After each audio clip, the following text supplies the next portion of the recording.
Hey guys, Noel here, and it is Friday night, and while we got a little bit of free time on our hands, I thought it would be fun to do a video game review for the video game section of the Noel Comics YouTube channel. If you've been watching the live streams, you know that we have been playing Final Fantasy VII Rebirth on the PlayStation 5. And guess what? Recently, I beat Final Fantasy VII Rebirth on the PlayStation 5. So, I thought it would behoove us to do a review of Final Fantasy VII Rebirth on the PlayStation 5. Absolutely my favorite PlayStation 5 game, but to be fair, this is the only PlayStation 5 game I've ever beaten and spent a serious amount of time with. But what a game!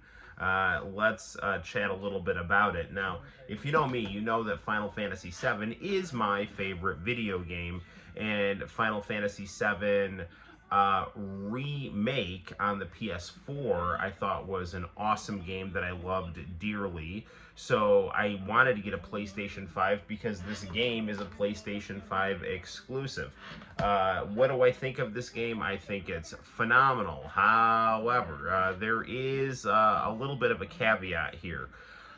In Final Fantasy VII Remake, there was this issue of the fact that rather than having, one big game, one big 3-disc game like the original Final Fantasy VII on the PlayStation 1, Final Fantasy VII Remake is basically the Midgar section of Disc 1 turned into a massive AAA title game on, the PS4 and also on the PS5 if you get the new deluxe edition.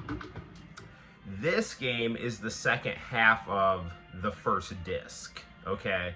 So if you take, Remake and Rebirth and combine the two, you roughly get the story of the first disc of the PlayStation 1 Final Fantasy VII. However, the Remake and Rebirth should let you know that this is not really a the old game on the PS1 with a fresh coat of AAA paint. It's actually a kind of a sequel coupled with a retelling of the original game, because spoilers here, Sephiroth, after being defeated in the original game from his death in the life stream, is messing with the fabric of time and manipulating multiple timelines. And this has caused the original timeline to start to have anomalies in it, to start to have differences in it, and to start to have interactions with other timelines that have played out differently than the original game. And that means that we have characters like Zack that are still alive rather than, being dead like in the original game. And then this also creates the extremely high drama of the fate of Aerith, who is, everyone's kind of waifu crush from the original game, who iconically and tragically died at the end of Disc 1 of the original game.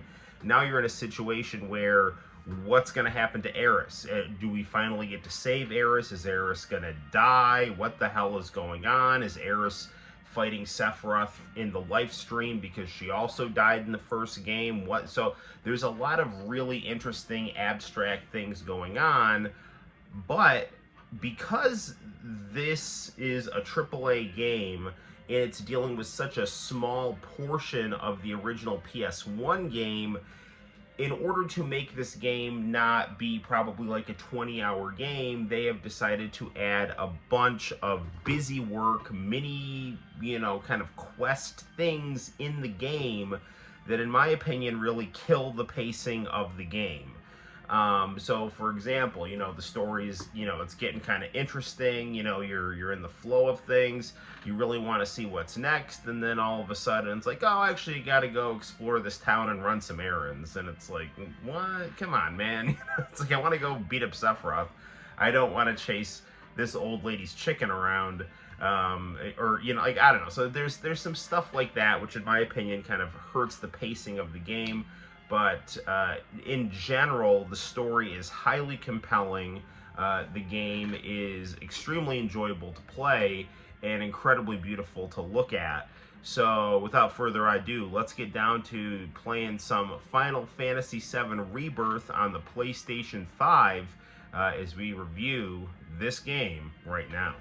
Okay, now, since I have beaten this game, I get a very cool New Game Plus feature where I can basically go back to different chapters of the games and replay them with my stats. And also, what's cool is I can go to the beach and change the characters into some very cool beachwear to add some fashion, fun, and excitement. So there we have that. So, we are in Nibelheim, right now. Cloud's dealing with his flashbacks and all kinds of, craziness here. So, what's really cool here in this game is it kind of pivots back and forth between the timeline of the original Final Fantasy, and then you're in this like situation where there's now Zack, in his kind of crossed over into the original timeline with Cloud and with Eris, but it looks like the other members of Avalanche are dead, and it's just this weird intersecting of realities and worlds. So, really interesting stuff going on. But there is a very, very cool dramatic battle where Zack and Cloud team up against Sephiroth. You will fight the at least the second to last version of Sephiroth in Final Fantasy VII. Where he's, looks kind of like a statue with a head and like a wing and things like that. It's not the iconic one-wing angel where he's in kind of that bubblegum, kind of heaven dimension, chucking the solar system at you. It's the one right before that. So, this game, its battle system is very good. It's a kind of a cross between a turn-based and a real-time. So you can freeze time and select different, commands, but at the same time, you can also just, run up and hack and slash things. There's no real random encounters. You will do a little bit of hiking, as is, the way with these games. I will say this, being a AAA game, a lot of Western AAA games make women look like men because they want to repulse the male gaze. This game has incredibly beautiful looking women, and just everything in the game is just very, very pretty to look at here. So, I can kind of stop time right here and, scroll through different commands to use. So I'll use my braver attack here. This game does have a situation where the summons are kind of like they just kind of randomly come out, like in Final Fantasy 15. So, if you're getting just kind of in trouble in battle, and if you've unlocked, let's say, Shiva or Ifrit or Phoenix or whatever, they'll come out and help you. Which is good, but I do kind of miss the old way where you can just go kind of find the materia and, use your summon at will.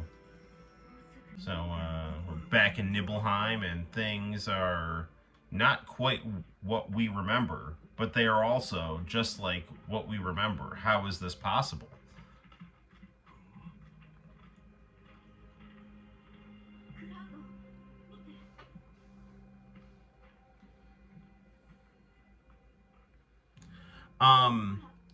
Much like the original Final Fantasy VII, there is a kind of a little bit of a dating sim mechanic where, your relationship to the girls will kind of vary, and different members of your party will have different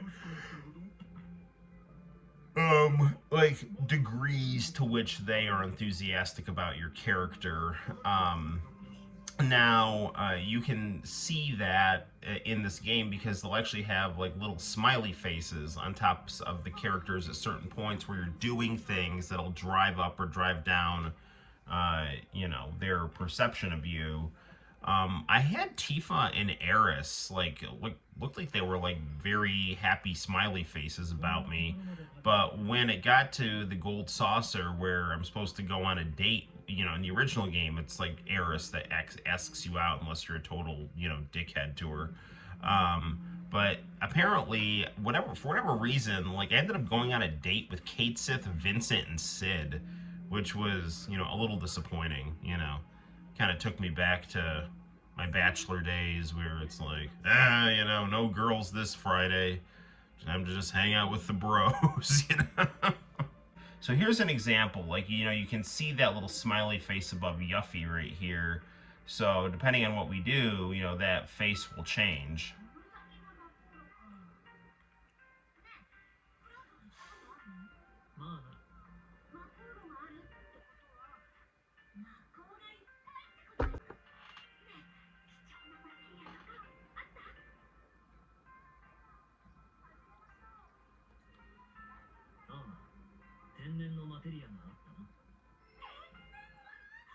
So Yuffie is happy with that answer.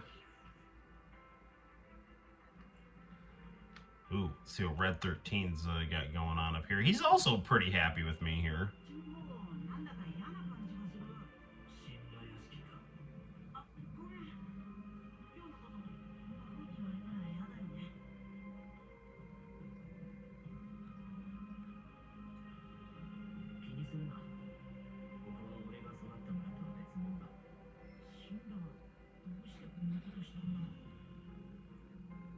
Well, it looks like Red is still my buddy after that, so.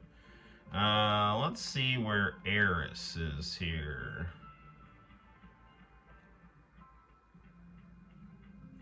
The video game It Girl.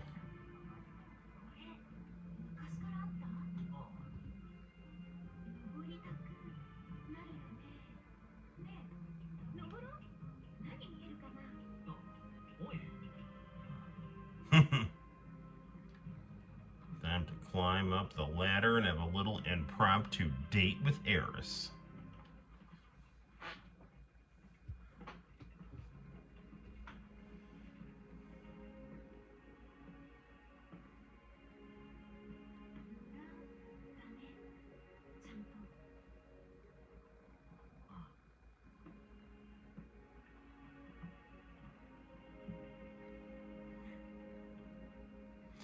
Man, I gotta tell you, I mean, this game is so pretty to look at, and I gotta tell you again, um, the how nice they make the girls in this game look. A game like Dead or Alive just makes the girls look really sexy, which is fine by me, obviously. But here it's like they're able to really kind of convey a lot of personality and sweetness, and kind of charisma, in these characters, where we're kind of getting into some degrees of hyper reality here, where you have simulated creations, kind of evoking human emotions. So on the one hand, it's interesting art. On the other hand, it's I don't know how. I don't know what this means for our society going forward. Oh, look, it's Tifa.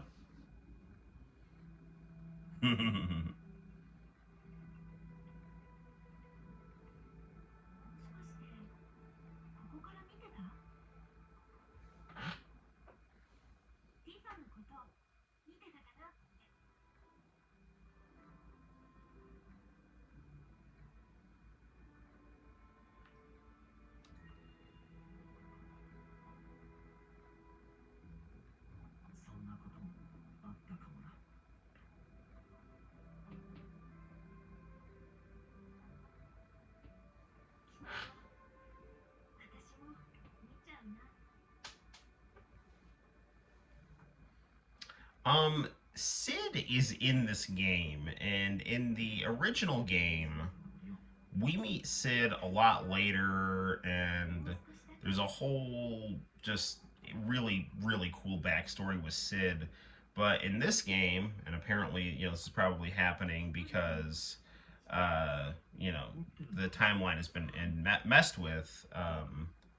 Sid is kind of our chauffeur at a certain point, and he actually knows Eris's mom, which was not discussed at all in the original game. Vincent is really cool in this game, and we get a lot of really cool character development with the Turks. They're almost kind of sympathetic anti-heroes and rivals working for the evil Shinra Corporation.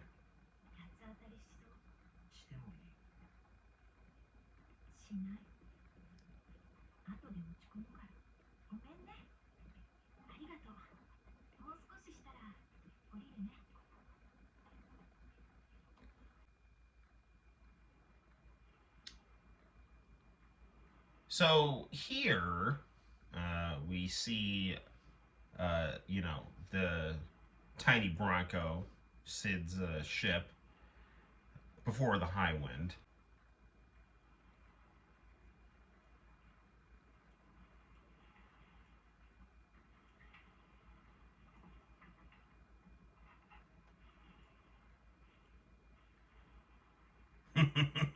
I always like Sid. I always assumed that hot-blooded Detective Joe was kind of collapsed into Sid's personality.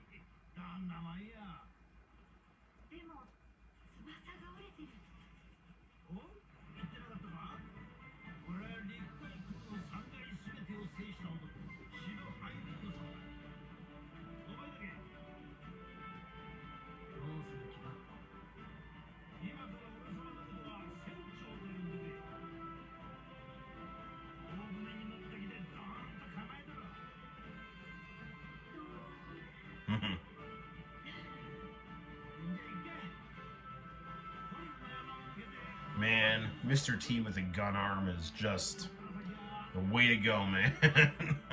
Bear is just absolutely one of my favorite characters in anything.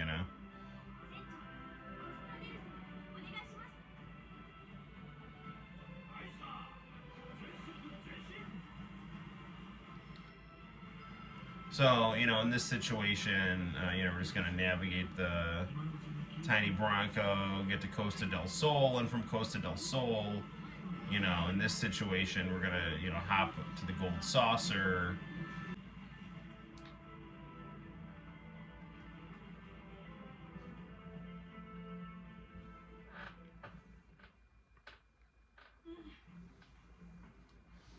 Poor motion sick Yuffie.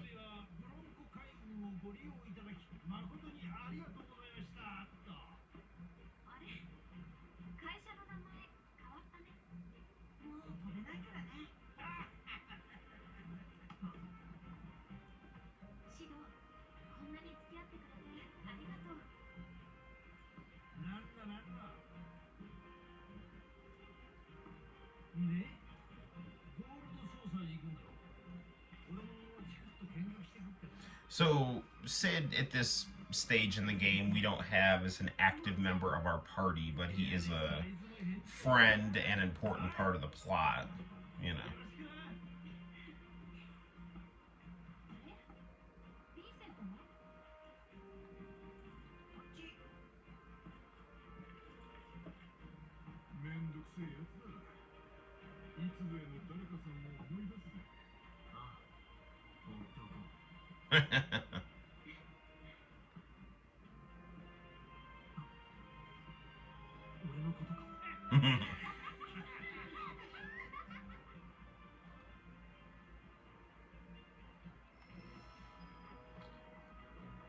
So, from here, we basically have to find the plane that's going to take off to the Gold Saucer, and, there's lots to explore in Costa del Sol.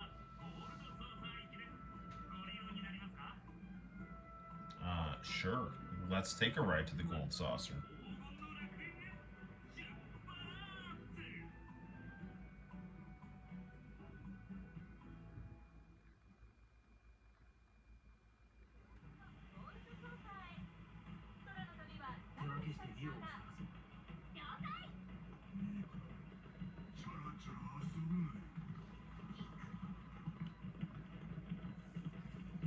So, as we can clearly see, lots of fun banter with all the characters here.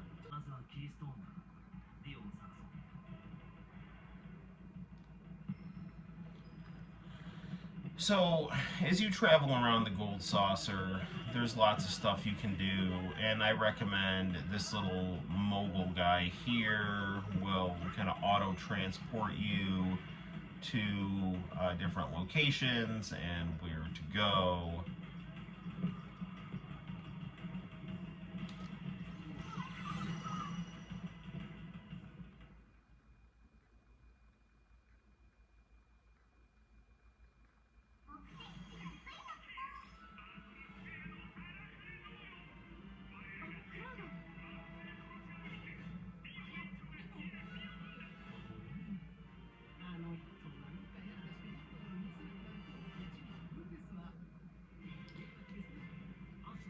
So again, you get a lot of familiar scenarios from the original game, but more narrative elaboration and other things in game to stretch out the plot and the chronology of the original game.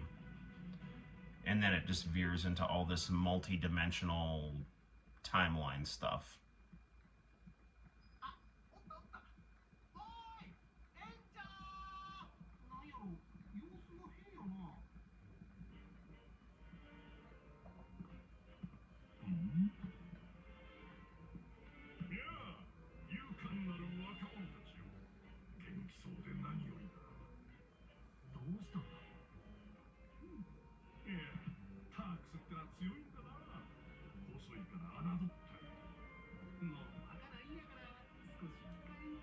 Oh, Dio, he's as plucky as ever. Who else could pull off a handlebar mustache and a cape? Well, maybe I can. So there you have it, guys. That is Final Fantasy VII Rebirth. No, not Rebirth. Rebirth. Remake is the one on the PS4. Quality game, beautiful game, engaging game. Albeit there are some points in the game where things can get kind of dragged out unnecessarily that, for the purposes of this review, I didn't really show you. But take my word for it as you play this spectacular title. On a scale of 1 to 10, I give this game a 3007. It's just that good. So it's something that I think you definitely need to play. Until next time, guys, my name is Noel. You take care, and I will see you in the very near future for more video game review fun on the Noel Comics YouTube channel. Bye-bye.